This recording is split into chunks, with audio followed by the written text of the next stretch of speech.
Bonjour et bienvenue, voici notre tour d'horizon économique, géopolitique, sanitaire et boursier. Nous sommes le lundi 25 avril et pour comprendre comment tourne la planète finance, c'est sur la bourse au quotidien et nulle part ailleurs. Et l'épisode du jour s'intitulera Qui a été élu la devise la plus faible de la semaine? C'est l'euro. Oui, nous avons eu droit à une sorte de trou d'air la nuit dernière sur l'euro, tombé sur un nouveau plancher annuel de 1,0706 face au dollar. Un dollar qui symétriquement battait un nouveau record annuel, lui, au-delà des 101,50. Là, je prends comme référence le dollar index. Mais dans ce dollar index, l'euro a une place prépondérante. C'est-à-dire que si l'euro baisse mais que la livre monte, c'est clairement l'euro qui entraîne le dollar index, enfin plutôt qui pousse le dollar index à la hausse. Alors qu'est-ce qui a affaibli à ce point l'euro? Non, bien sûr, ce n'est pas la réélection d'Emmanuel Macron.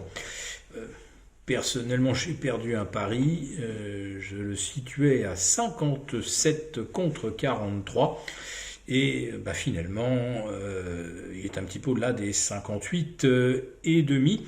Donc là aussi les bookmakers britanniques se sont trompés, je ne suis donc pas seul. Alors ce genre de victoire était déjà largement anticipé dès la semaine dernière puisque des sondages provenant justement de pays comme la Belgique ou l'Angleterre donnaient Macron au minimum à 55, Marine Le Pen à 45. Autrement dit, c'est un retard totalement impossible à combler, ça ne se serait jamais vu. Et les marchés avaient donc célébré par avance la continuité. Donc 10 ans de présidence Macron. Ça ne change pas grand-chose donc pour nos OAT. Elles n'ont pas varié d'ailleurs face au Bund de la nuit dernière ni ce matin. Il y a toujours 47 points d'écart. Par contre, les marchés obligataires, eux, ils connaissent une embellie après une bien mauvaise semaine passée. Parce que avec 2 voire 2,5% de baisse pour le CAC, qui a à un moment enfoncé les 6400, avant de se ressaisir vers 6480. Les marchés obligataires ont donc servi assez classiquement de refuge. Ils ont parfaitement donc rempli leur rôle. Aux États-Unis, ça va bien également pour les T-bonds, alors que Wall Street est anticipé en baisse d'au moins 1% à l'ouverture. Et bien pour tous les marchés, la cause est identique. Les très mauvaises performances des marchés asiatiques, et notamment des indices chinois, avec plus de 5% de baisse. À Shanghai, moins 3,75 à moins 3,5.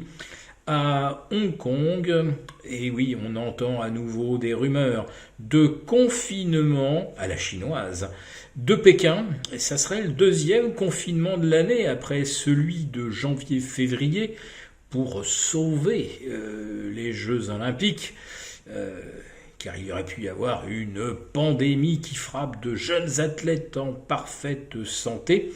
Et bien là aujourd'hui on nous annonce par exemple qu'il y aurait eu 51 morts à Shanghai, 51 morts sur 26 millions d'habitants.